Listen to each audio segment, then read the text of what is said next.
आहेत, काही मोरा आहेत, त्यांच्या शिर गणतीप्रमाणे त्यांची एकूण संख्या किती आहे?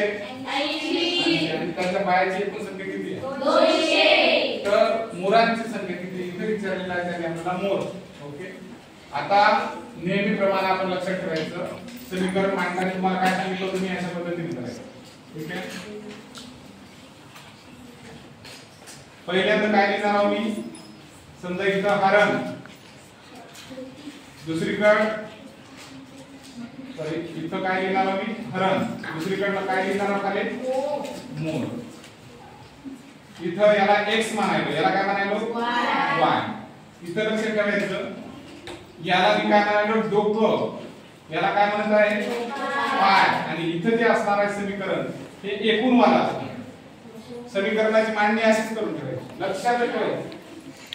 हरणाला डोके किती रे? 1. पाय किती? 4. मोराला डोके किती? 1. आणि पाय किती? 2. डोक्यांची संख्या एकूण किती? 80. पायांची संख्या एकूण किती? 200. समीकरण मांडणी झाली. आता पहा, x इथं टाकायचं, x अधिक y. काय 1 ने x ला गुणलं तर x आला, 1 ने y ला गुणलं तर y आला. त्याची बेरीज किती आली? 80. किती? 80. नंतर दुसरं समीकरण पायाच्या बाबतीत किती लिहू याला? सांगा लवकर. काय लिहू? 4x. 4x. पुढे 2 ने y ला गुणायचं, 2y. 2y. किती आली त्याची बेरीज? 200 आहे. आता पुन्हा कार्यक्रम काय वाटते?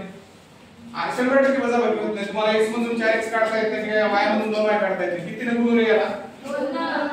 2 ने कोणाला गुणायचं? वरच्या समीकरणाला 2 ने गुणायचं. ठीक आहे, का गुणायचं? तर याच्या बरोबर करायचं आपल्याला. 4 ने गुणता येईल पण x कट होता येईल. जर y कट करायचं असेल तर 2 ने गुणा. 4 x जर कट करायचं असेल तर काय करायचं?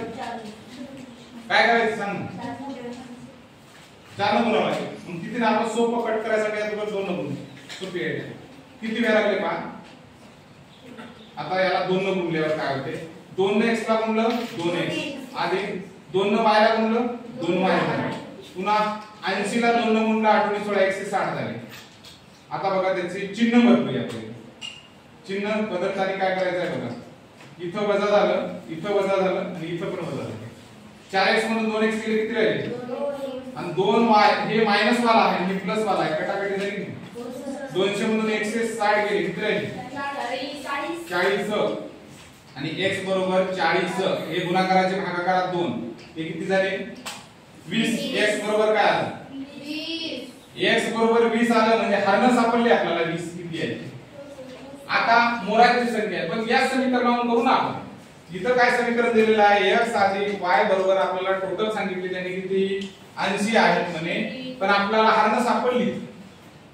हरण किती आहे? 20. किती? 20. म्हणजे x 20 y इथं 80 आणि y हा प्लस वाला आहे. काही नसलं तरी प्लस आहे आणि प्लस वाला इकडे गेल्यावर काय होईल? 80 तून 20 गेलं 60 कोण होईल?